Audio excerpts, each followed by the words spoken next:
Salut Renaud, Salut Guillaume, ça va? ça va super. Profite de ta venue en France, c'est cool, t'es venu quelques jours là me rendre visite et puis rendre visite à ta famille. Mais c'est aussi l'occasion de faire un petit bilan sur ton expatriation parce que ça fait maintenant 2 ans que tu t'es expatrié à Bangkok en Thaïlande. Pratiquement, ouais. Ouais, c'est ça. Et du coup, ça peut être intéressant de partager finalement tout ce qui t'est arrivé et notamment les premiers jours, les premiers pas, ton départ en Thaïlande, comment ça s'est passé, si on doit revenir dessus.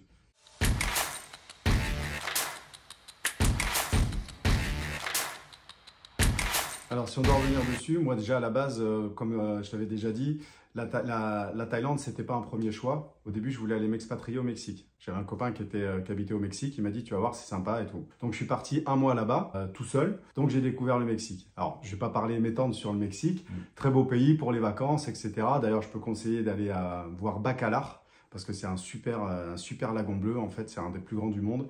Mais voilà, c'est pas sécure, il faut parler espagnol. Voilà, pour moi, c'était pas un pays qui m'a plu pour y vivre.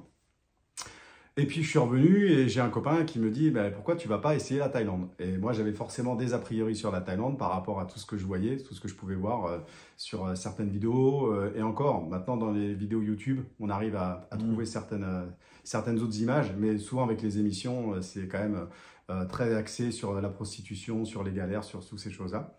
Donc voilà, je suis parti en Thaïlande et puis je suis tombé fan de ce pays, je suis tombé fan de ce peuple, donc j'ai décidé banco de m'expatrier. Ok, et en fait, est-ce que tu t'es dit tout de suite, je vais à Bangkok et je vais poser mes valises à Bangkok, ou est-ce que tu t'es dit, je vais essayer de faire un petit tour de la Thaïlande pour voir si ça peut me plaire ou s'il y a un coin qui va plus me plaire que d'autres? Alors, ce que j'ai fait, et d'ailleurs c'est ce que je conseille à beaucoup de mes abonnés maintenant qui m'envoient des messages sur Insta. Alors moi je suis parti 1 mois et demi en Thaïlande la première fois, donc dans le but pareil de m'expatrier. J'ai passé pratiquement 1 mois, voire plus d'1 mois sur Bangkok et j'ai été visiter Phuket. J'ai juste fait ça, j'avais pas envie d'aller à Chiang Mai, j'avais pas envie d'aller à Koh Samui. Voilà, je me suis dit, si je vais quelque part, j'avais plutôt envie de rester sur Bangkok. Et donc, le fait d'aller sur Phuket, ça m'a juste permis de me dire, bon, c'est très sympa, mais c'est pas là que j'ai envie de vivre. Donc, je suis resté sur Bangkok. Alors, ce que je peux dire, qui est un peu peut-être intéressant, parce que si je voulais m'expatrier, c'est bien sûr parce que j'en avais un petit peu marre de la France. Donc, je ne veux pas critiquer la France, parce que c'est quand même un magnifique pays et c'est pas si mal que ça. Ouais. Mais j'en avais quand même, j'avais ras-le-bol et par rapport à ma situation personnelle et par rapport à ma vie personnelle, en fait, j'avais envie d'avoir une autre vie. Voilà. Ouais. Pour moi, j'ai eu ma vie de salarié, j'ai eu ma vie d'entrepreneur, j'ai eu ma vie de famille, j'ai eu ma vie de couple aussi, où j'ai voyagé partout à travers le monde. Et puis là, je me suis dit, écoute, tente ta chance en Thaïlande. Et voilà, donc première fois, je voulais aussi rencontrer des femmes au niveau personnel. J'avais plus envie d'être avec des femmes françaises en fait ou occidentales. Donc je ne vais pas m'étendre là-dessus, mais c'est vrai que pour moi, il y a plusieurs raisons. Déjà, ne serait-ce que par rapport à l'âge. Tu vois, j'ai 50 ans. À 50 ans, si tu es en France, pour avoir une femme qui est plus jeune que toi, c'est quand même assez compliqué. Donc sans tomber sur des perversités ou des choses comme ça. Hein. Mais quand je dis plus jeune, si tu vas avoir une femme ne serait-ce que de 10 ans ou 15 ans de moins, c'est assez compliqué. Et puis, donc là, tu vois, je vais déjà peut-être préciser, et ça, j'en parle parce que je reçois beaucoup de messages aussi d'hommes, bien sûr, qui veulent venir en Thaïlande pour la qualité de vie, on en parlera tout à l'heure, mais je me rends compte qu'il y a beaucoup d'hommes, en fait, qui ont le cœur brisé, qui ont vraiment des difficultés à avoir une relation, à trouver une femme, à être bien, en fait, ici. Donc, voilà, le conseil que je pourrais donner, moi, c'est ce que j'avais fait au départ. J'avais pris une application, donc tu peux prendre Tinder ou Thai Friendly. Je pense qu'au début, j'avais pris Tinder, mais bon, on peut prendre l'une ou l'autre. Et donc, j'avais, entre guillemets, noué une relation quelques semaines avant de venir à Bangkok. Et donc, je vais profiter de ça pour parler des différents types de femmes qu'il y a. Parce que malheureusement, en Thaïlande, les gens, ils ont l'image d'une femme, voilà, la femme soit qui est gogo-bar, soit qui va être là pour te plumer, etc. Ça existe, il y en a. Voilà, et donc moi, j'ai commencé à rencontrer une femme avec qui j'étais en message. Et puis, bon, tu sais comment c'est, tu commences un peu à nouer une relation, pas amoureuse, mais bon, voilà, tu t'attends les messages de l'autre personne, tu te réponds, etc. Elle est venue me chercher à l'aéroport. Donc, tu vois, déjà, j'arrivais, je connaissais personne, mais j'avais cette femme-là qui venait me chercher à l'aéroport. Les photos correspondaient à peu près à la réalité, on va dire. Et donc, elle est venue me récupérer et elle m'a un petit peu pris en main, tu vois, pris en main, pour de suite aller changer ma carte SIM. Elle m'a déposé à l'hôtel et elle m'a dit, bah, écoute, on se retrouve après dans la soirée, le temps que moi je m'installe, etc. Et puis là, elle a commencé à m'envoyer des messages comme quoi elle avait des problèmes avec sa famille, que sa mère allait à l'hôpital, et un truc de fou en fait, tu vois. Et comme quoi, voilà, et donc avec l'ordonnance, avec le prix, la facture, et qu'elle était vachement stressée parce qu'elle savait pas comment elle allait pouvoir faire, etc. Et qu'il fallait qu'elle règle ces problèmes-là. En fait, j'ai un peu halluciné parce que moi, le premier, je dis, il faut arrêter de dire que les femmes, elles essayent Mais là, en fait, j'étais tombé, premier jour, première rencontre, sur une femme comme ça, en fait. Qui voulait profiter elle m'a demandé toi, de ton argent, de ta situation d'occidentale qui arrive en Thaïlande. Et j'étais là, j'étais scotché, je me suis dit non. Et après, même à un moment donné, et puis avant ça, elle me dit oh, j'ai des choses à faire, j'ai des choses à régler, enfin bref, prenez des distances. Et je me suis dit tiens, peut-être que je lui plais pas, ou peut-être que, tu vois, même au niveau personnel, après, tu te dis qu'est-ce qui se passe? Et puis, waouh, je me suis repris et je lui ai dit, écoute, je veux pas te déranger, je veux pas te perturber, règle tes problèmes que tu as à régler. Et puis, de toute manière, on peut se voir dans plusieurs jours, on peut se voir plus tard, etc. Donc, j'ai pris mes distances. Et puis, voilà. Et alors, le sentiment que j'ai eu, je venais d'arriver, donc mes plans, ils changeaient. Parce qu'on avait prévu de passer peut-être une semaine ensemble, tu vois. On avait déjà prévu d'aller dans certains endroits, de faire certaines choses. Okay. Donc voilà, et là je me suis dit, bon, mon gars, t'es à Bangkok, t'es en Thaïlande, voilà, tu vas découvrir la ville, et puis en gros, les femmes, tu verras plus tard, tu vois, je suis parti dans ce truc-là, en fait. Ok, mais sur le coup, est-ce que t'as pas ressenti une sorte de désillusion? Est-ce que tu t'es pas senti un peu trahi? En fait, comment t'as réagi à ça? Parce que finalement, tu te dis, ouais, ça va être le paradis, en fait, tu te projettes dans une vie un peu plus idéalisée qu'en France, et finalement, tu tombes comme dans une sorte de piège, en fait.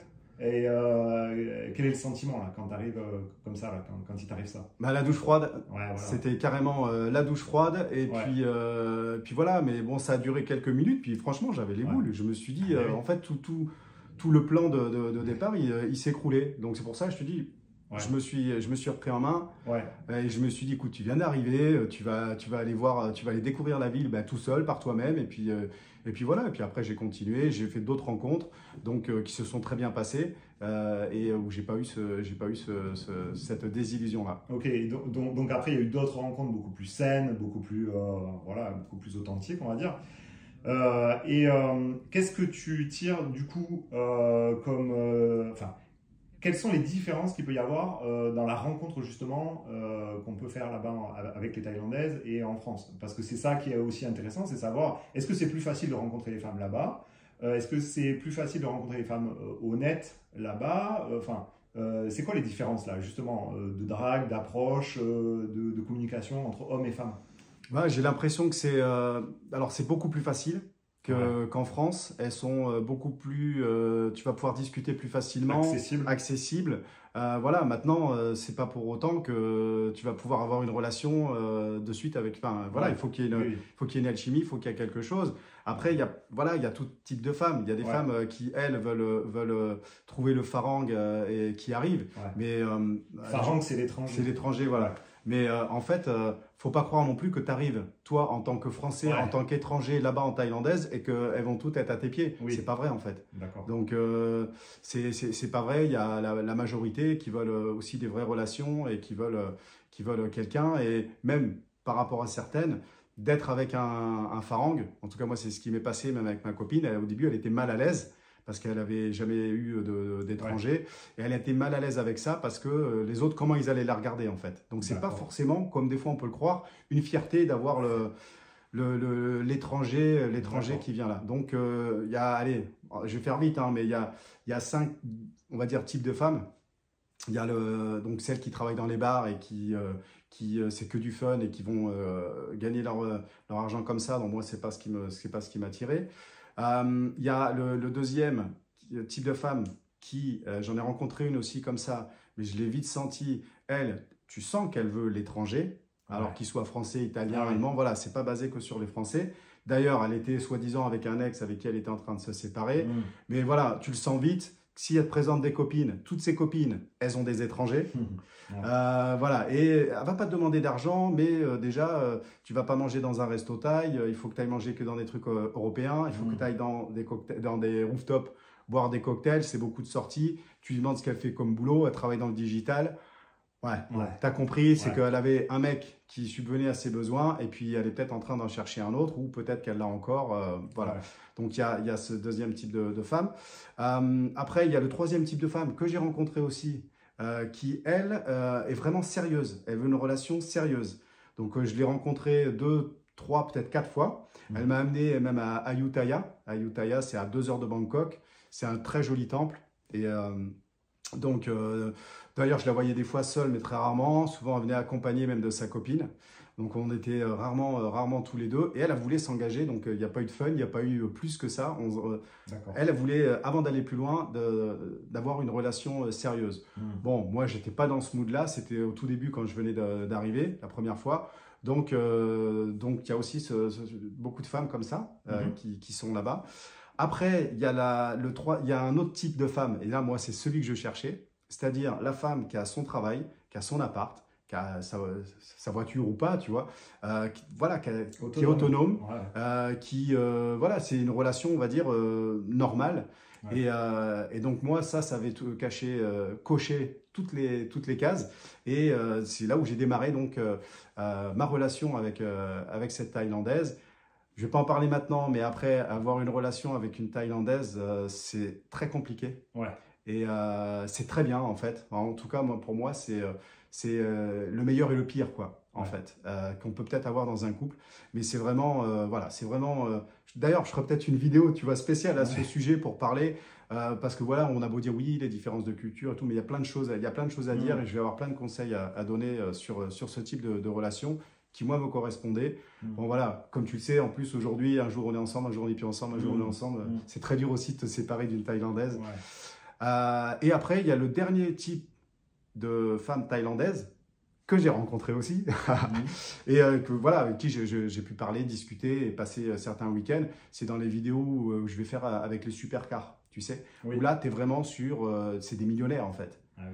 Et alors, ces femmes-là, je veux dire, elles s'en foutent, elles ne calculent pas. Enfin, voilà, après, je ne cherche pas de toute manière. Mais je pense que voilà, il y a autre chose. Et après, il y a une grande majorité aussi, peut-être, de femmes. Bah non, elles veulent pas un étranger. Elles veulent pas forcément un homme plus vieux. Elles n'attendent pas toutes ça. Les Coréens, ils sont beaucoup appréciés là-bas. Ah, d'accord. Il y a des séries un peu, il y a beaucoup de Coréens. Donc, dès qu'elles voient un Coréen, elles adorent. Et alors, il y a une question quand même que je me pose et qu'on peut se poser en tant que Français occidental. C'est que nous, en France, c'est devenu très compliqué de draguer, d'approcher une fille, même de parler sexualité, etc. Parce que aujourd'hui, c'est vrai qu'en tant que mec, on a un peu la trouille parce qu'on se fait rembarrer, c'est difficile de draguer, on est tout de suite pris pour des pervers. En fait, presque la relation sexuelle ou même la relation intime avec une femme est devenue presque quelque chose de tabou. Et donc, moi, je me pose la question par rapport à la Thaïlande, est-ce que c'est la même chose? En fait, si on veut dire, c'est presque paradoxal. C'est-à-dire que, alors dans la culture thaïlandaise, quand tu es à l'extérieur, tu vas pas montrer de signes d'affection. Alors peut-être un petit peu te tenir la main, oui, mais tu vas pas en France, tu peux trouver un couple qui va se rouler des grosses pelles, tu vois, dans la rue ou machin. Voilà, en Thaïlande, ça se fait pas. Ils sont très pudiques. Après, voilà, dans l'intimité, ils ont pas de tabou. Pour eux, la sexualité, c'est tout à fait normal. Pour les femmes thaïlandaises, que l'homme, il ait besoin et qu'il ait envie, pour elles, c'est tout à fait normal. Et ça, je parle en mon nom, mais je parle autour de beaucoup de Français ou d'étrangers expatriés. On parle tous de la même chose, que des fois en France, comme tu dis, tu peux être passé « Ah, vous pensez qu'à ça, vous pensez qu'à… » Ici, c'est normal. Oui. Donc, déjà, il y a plusieurs choses comme ça. Après, je pense que de manière générale, c'est des femmes qui vont être alors douces comme ça, mais elles ont leur caractère. Elles ont même peut-être un caractère plus fort que les Françaises. C'est-à-dire qu'il ne faut pas croire que l'image de la petite Thaïlandaise qui est comme ça, qui est soumise et tout, c'est une image. Oui. C'est pas vrai. Hein. Oui. La plupart du temps, elles ont un sacré caractère. Elles sont jalouses, elles sont très très jalouses, elles sont très très possessives aussi. Après, ça dépend je parle de généralité hein, et de ce que je connais et tout ça. Mais j'ai oublié ce que je voulais te dire justement par rapport à ça. Merde, j'avais un truc intéressant à te dire sur les femmes. Voilà. Tu vois, là-bas, le féministe, comme il y a en France, ça n'existe pas. Ouais. En France, alors, encore une fois, ce n'est pas toutes les femmes, mais quand même, de règle générale, quand tu discutes maintenant avec les femmes, c'est moi, je veux mon indépendance, moi, je veux être autonome, moi, je veux d'un mec que si c'est un plus, c'est un machin. En fait, tu te dis, ouais, en fait, toi, tu veux faire ta vie, puis tu veux juste un mec pour qui t'amène au resto, qui t'amène voyager, et puis après, le reste, tu veux pas en entendre parler. Enfin, c'est un peu réducteur, hein, ce que je dis. Hein. Ouais.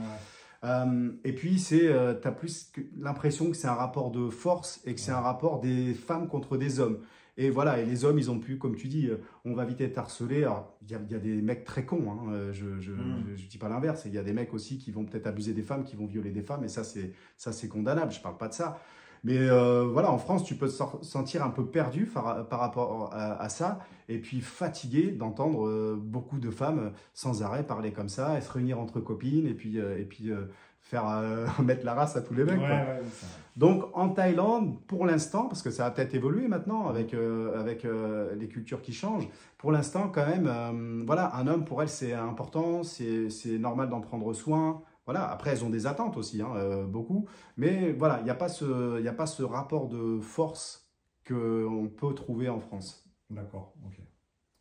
Alors là, on vient de parler de relations amoureuses, mais est-ce que tu penses que quelqu'un, par exemple, qui n'arrive pas à trouver l'amour en France, tu vois, qui n'arrive pas à avoir de relations convenables, satisfaisantes en France, est-ce que tu crois que c'est un bon prétexte pour venir s'expatrier en Thaïlande, ou est-ce que quand même il faut aussi prendre en compte plusieurs choses? Est-ce que par exemple tu conseillerais à quelqu'un qui n'arrive pas à trouver l'amour en France de venir en Thaïlande, et puis après il verra pour se débrouiller la vie, voir si ça lui plaît ou pas? Ça serait quoi tes conseils par rapport à ça? Mes conseils, comment je pourrais dire ça?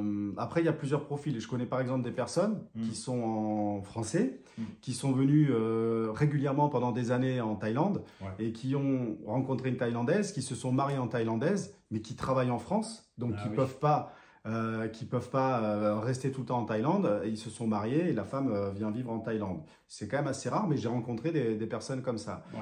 Si tu veux venir ici pour vivre en Thaïlande, oui, les femmes, c'est plus facile, mais ce qui est vraiment difficile en Thaïlande, c'est d'y rester. Ah oui. Parce que, alors, par exemple, tu as plus de 50 ans, tu as les moyens, tu as un petit peu d'argent, tu peux demander un visa retraite. Ouais. Voilà. Mais tu n'as pas le droit de travailler en Thaïlande. Donc, il faut que tu aies quand même déjà suffisamment de revenus pour pouvoir y rester. Mais ça peut être transitoire, ça peut être un passage, ça peut être… voilà, donc c'est un premier point.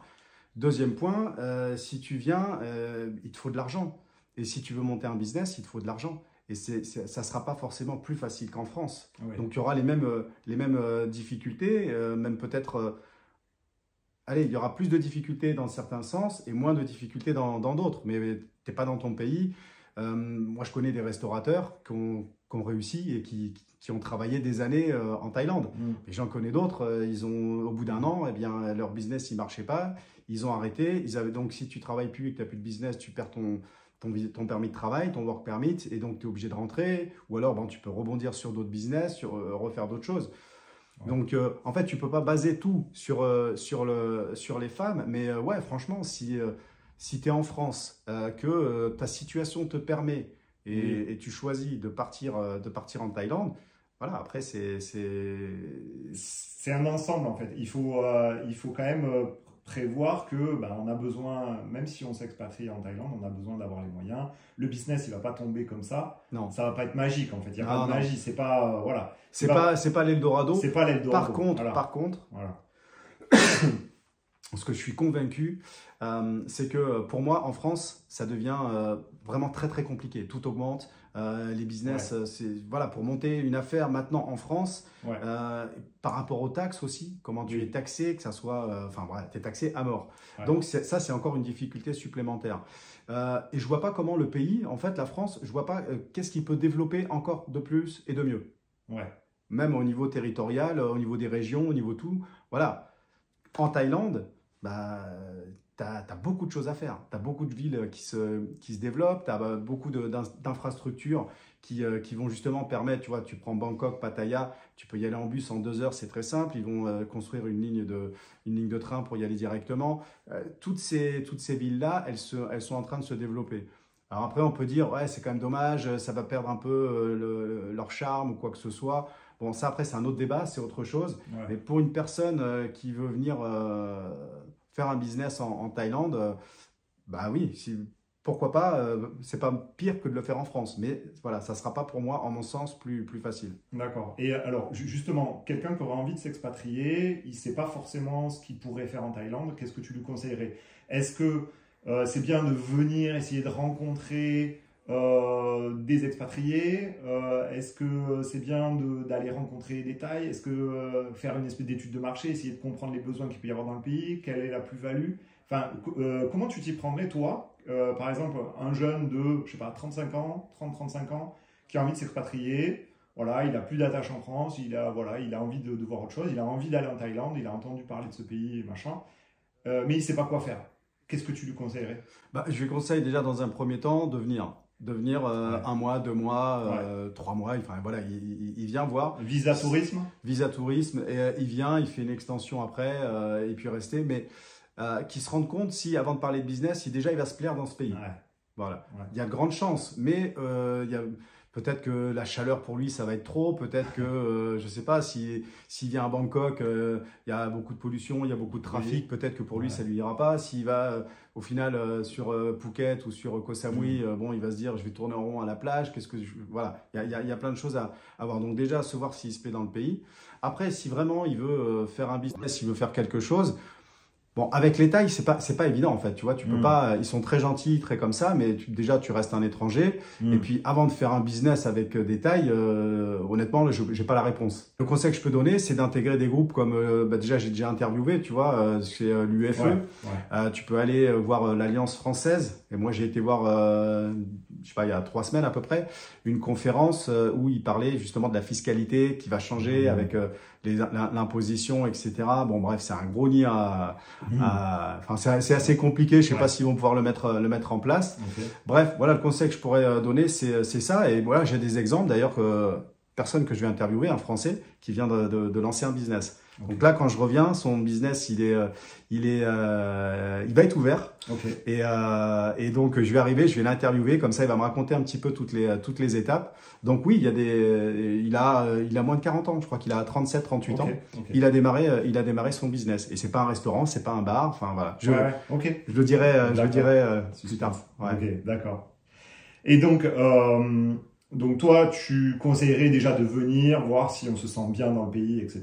Et puis après, essayer de rencontrer des expatriés, essayer de voir, de prendre un peu la température avant peut-être de revenir avec son projet bien ficelé. Tu penses que c'est la meilleure des choses à faire? Voilà, c'est la première des choses à faire. Voilà, la première des choses à faire. Et alors, est-ce qu'il faut arriver avec des capitaux? Est-ce que quand on va entreprendre en Thaïlande, est-ce qu'il faut avoir de l'argent d'avance, tu penses? Bah alors, c'est comme partout, hein. Si tu n'as pas d'argent, tu pourras pas. Alors en France, en plus, si tu es en France, tu as un business, tu peux peut-être aller voir des banques, mettre un apport, avoir un complément. Bah, en Thaïlande, non, il faut que tu aies du cash, il faut que tu payes. Mais après, tu peux avoir quelqu'un qui a 30-35 ans et qui veut trouver un boulot. Ouais, bien sûr. Qui n'est pas obligé de monter un business. Et celui-là, moi, je connais des... Alors, ils cherchent beaucoup, surtout même dans la restauration, des managers. Et ils aiment bien prendre des étrangers et surtout des Français. Donc, dans mon cas, et tu vois, pour donner un ordre d'idée, le salaire moyen pour un Thaïlandais, allez, on va dire c'est 15 000 bahts. Pas le salaire moyen, ça démarre peut-être à 12. Allez, en gros, j'arrondis à 15 000. Lui, le manager dont je te parle, il gagne 100 000 bahts.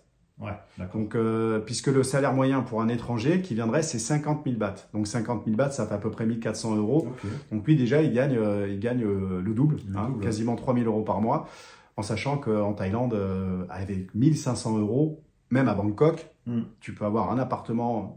Enfin, voilà, tu fais pas des folies, mais avec 1 500 euros, tu te loges très bien, tu manges très bien, tu peux manger au resto, tu peux manger partout. Et avec 1 500 euros, tu peux le faire avec moi. Hein. Mais voilà, 1 500 euros, t'es royal. Ouais, tu vis très bien et mieux qu'en France. Travailler en Thaïlande, c'est possible. Mais est-ce qu'il y a des contraintes en termes de langue, par exemple? Est-ce que, par exemple, quelqu'un qui va vouloir venir s'installer, est-ce qu'il va falloir qu'il soit bon en anglais déjà, je pense, mais est-ce qu'il va falloir qu'il apprenne la langue thaï? Est-ce que c'est important ça ou pas? Ouais, alors le thaï, bon, t'es pas obligé d'apprendre le thaï. L'anglais, évidemment, si tu fais du business, tu es obligé de communiquer en anglais, donc tu as intérêt d'avoir des bases assez solides, plus que scolaires. Alors, le gars qui vient en retraite, lui, il n'a pas besoin de ça, il arrive à se débrouiller, j'en connais certains, ils parlent vraiment pas beaucoup anglais, ils se débrouillent avec Google Traduct, et puis ils arrivent un petit peu à communiquer tout simplement. Si tu veux faire du business, si tu veux être manager, si tu veux monter ton propre business, tu as intérêt à parler couramment anglais, en tout cas bien parler anglais. Le thaï, ça va être un plus, pour les managers, pour parler, pour les comprendre. Mais bon, c'est pas forcément nécessaire de parler thaï. Ok. Il y a un truc dont on n'a pas parlé, c'est la qualité de vie finalement. Comment elle est cette qualité de vie par rapport à la France? Alors la qualité de vie, elle est forcément, en ce qui me concerne, je trouve qu'elle est beaucoup mieux. Alors on parle toujours d'insécurité en France que tu ne retrouves pas en Thaïlande. On parle aussi de la vie qui est moins chère. Donc si tu parles en termes de qualité, c'est-à-dire qu'avec beaucoup moins d'argent, tu vas pouvoir faire beaucoup plus de choses. Ouais. Donc voilà, alors après, on peut parler de plein de trucs, on peut parler de la qualité, on peut parler des finances, on peut parler de toutes ces choses-là. Si tu devais donner un petit ordre d'idée, une proportion, tu saurais à peu près? Ben, complètement. Et en fait, ce que je te propose là, si ça te dit, c'est que je vais répondre donc à la qualité de vie sur la Thaïlande, au rapport à l'argent, donc où justement tu peux faire beaucoup plus et comparer les endroits où tu manges, les endroits où tu sors, ce qui coûte moins cher, les loisirs que tu peux faire. Je peux également aussi parler des nouveaux projets que je vais avoir. Mais là, la vidéo, elle doit faire une vingtaine de minutes, 20-25. Moi, j'aime bien faire des vidéos assez courtes. Donc, ce que je te propose et puis ce que je vous propose à vous, donc les abonnés, et si vous n'êtes pas abonné, bien sûr, de vous abonner. Et on va faire une seconde vidéo, on va faire une pause. Et puis dans la vidéo qui suit, eh bien, je vous expliquerai tout ça. Je vous dirai aussi, je vous parlerai de faire attention, d'être bien assuré. Parce que si vous n'êtes pas bien assuré, eh bien, vous pouvez avoir des gros problèmes. J'en ai eu d'ailleurs dans une vidéo où je l'ai expliqué. Donc je vais parler de tout ça dans la prochaine vidéo. En attendant, eh bien, je vous souhaite tout le bonheur du monde et je vous dis à très bientôt. Et puis Guillaume, on fait une pause et on enchaîne. Et allez, ok, ça marche. Allez, ça marche. Ciao, ciao.